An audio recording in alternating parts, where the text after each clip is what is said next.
Scrappy Peeps, it's Suzanna here today for ThermOWeb, and I'm sharing with you this layout that I created. It's a bit of a metaphorical layout. I am using some ThermOWeb flock, Glitz gel, and foil in order to create a rainbow weather related metaphorical layout.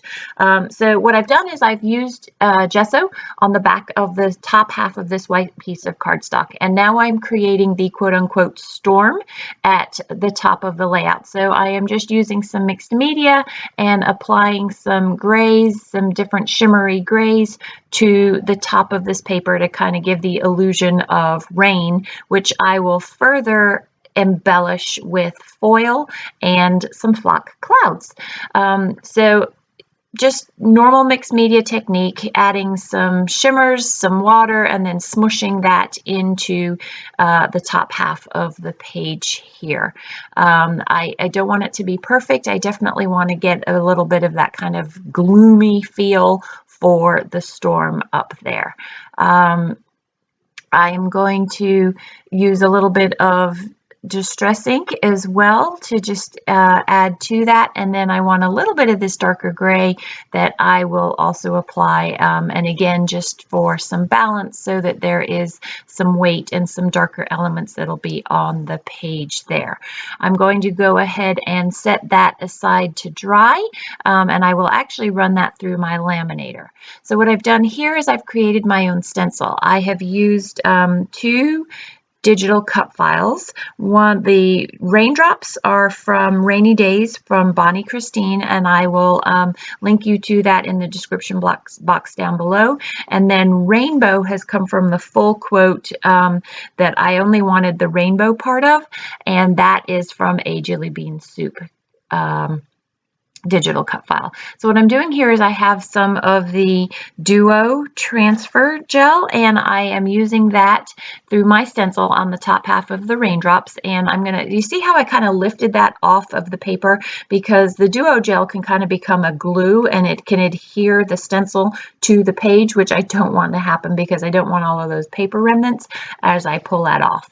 So I've lifted that off, and now I'm going to carefully work around rainbow and try not to stick my hand in the Duo gel or push down the stencil at the top there as I apply the different glitter gels to rainbow. So I have 7 different colors. I have red velvet. This is sweet mango that I'm putting in, and then I'm actually going to use Arena K instead of a Gina K neon glitz for the yellow. I could have used gold, but I wanted that brighter pop of yellow that the neon provides. So this is Hello Yellow, and then I'm going to use green grass, then turquoise sea, brilliant blue, and then my purple is actually the wild lilac. So I'm going to do each of those, and I wasn't worried. They didn't happen to blend, but I wasn't worried if they did blend. I actually was trying to figure out a way to get them to blend, but because I wanted each letter, they would have worked better blending if I had not had the Duo gel up above, so I could put a layer of each of the glitter gels and then used my stencil buddy to pull it all the way through, and that would have given me some overlap and smush, but I didn't have room up above, and I didn't really have, I could have done it from down below and pulled the opposite direction, but I didn't want to pull it into those raindrops. So this worked perfectly for the purpose that I was for the purpose that the rainbow colors was going to serve. I was a little bit worried, honestly, as I put this through the hot laminator, how this was going to turn out, but it really didn't have much effect on the glitter gel, so that was perfect. It was a nice thing to know and find out as I ran that through the hot laminator. So I've applied all of the colors. I'm going to carefully peel that off, and then I'm going to set that aside to dry. So the Duo gel, you know that is set when it is clear. It will stay a little bit tacky, so don't go for the feel of the Duo gel. Definitely go for the look. So there's a couple of ways that I could have gone about this to do the clouds. So while that's setting, I am working on my clouds. I have here the foam transfer, sorry, the white foam adhesive sheets. And what I did was I stuck the flock to that with the flock side out.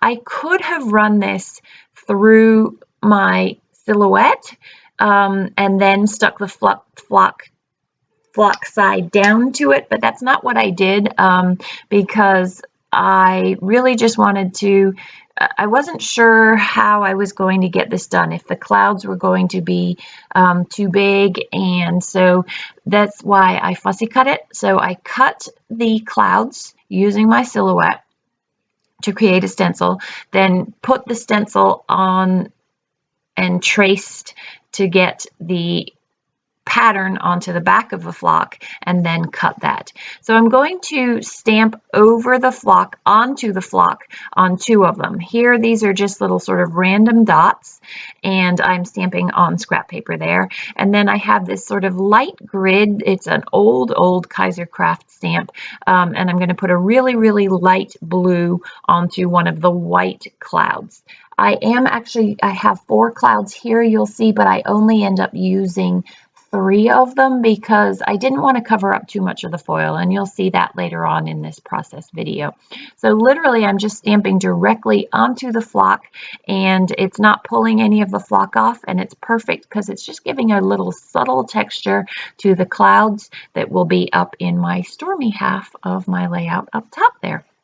So the gel is now dry, and I'm cutting out the right size of Brutus Monroe transfer sheet. This is a silver. It's called, oh, I can't remember, but it'll also be over on the blog. It's the silver, striped silver, something along those lines. And then I've got it in my parchment paper foil package, and I'm going to run that through my hot laminator. Don't forget to let your hot laminator warm up before you pull that through. I am not pulling it through, I'm just literally guiding it because I have things back behind that hot laminator. And then voila, look at this. I love the way that shimmer, it was such a shame to cover that up, but I love the shimmer that this adds to that storm. So it's kind of a bright and cheery storm instead of a dark and gloomy storm. So I have 2 photos that I'm going to use.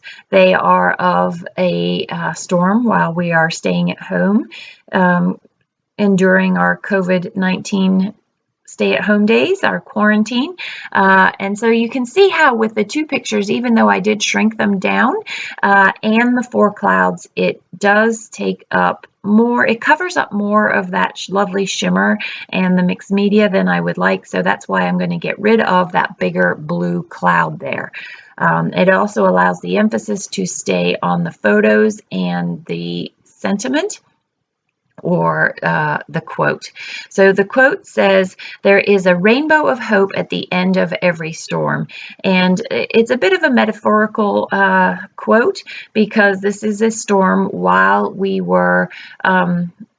are still staying at home and practicing our social distancing, so that we can let this whole COVID-19 pandemic blow over and we can go back to our normal. I do think it's going to be a new normal, and that's sort of the meaning of this quote, is that there is a rainbow of hope. I hope we come out of this as better people, as less selfish people, as more considerate people, and that we endure this storm with a bit more grace on the other end of that. And my journaling is on the back of this layout because I did want to journal about it and why I used the metaphorical quote. But there really wasn't space. I like white space on my layouts, and while I could have journaled in there, I could potentially have journaled in gray. I opted not to do that. So you see how the 3 clouds leaves you more visual representation of the storm up there and doesn't cover up too many of the raindrops. So now I'm using my Ultra Bond with a metal tip. That metal tip is key in getting into these really fine letters. I have sped this up because you do not need to see every detail of that, but I love this metal tip for getting into those smaller nooks and crannies there. That is the bulk of what I have used for ThermOWeb, and you can see how that is pretty much the bulk of the layout. I'm going to apply 2 strips of pattern paper and a label, and then a word phrase that says "we can do this together" up the top, which is white. So I used some gray and white polkas at the top as a strip, and that is going to have a matching strip down the bottom that is actually rainbow, so that just pulls more of the storm to the top of the layout and more of rainbow to the bottom of the layout and wraps the layout nicely together. If you have any questions about the process or any of the ThermOWeb products that I use, please don't hesitate to leave them in the description box down below, and I will be sure to get back to you as soon as I am aware of the comments. Be sure to check out the blog too, and there are close-ups to follow.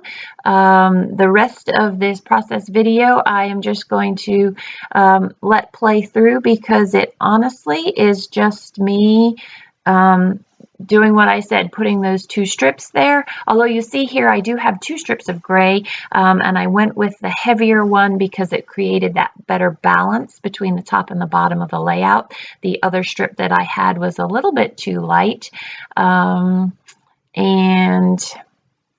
just these 2 LE Studio goodies here, and that will wrap it up, my friends. So there is a blog post for this if you are not really into the visual of the process video, so you can be sure to head over to the blog and see what's over there. It's pretty much the same, kind of trying to talk you through what I am doing a much better job of, I feel like, visually representing here in this process video. So be sure to head on over to the blog. If you have any comments, please don't hesitate to leave them in the box down below. Enjoy the close-ups. Thanks for stopping in today. I hope you're doing well and weathering out this storm well. Take care.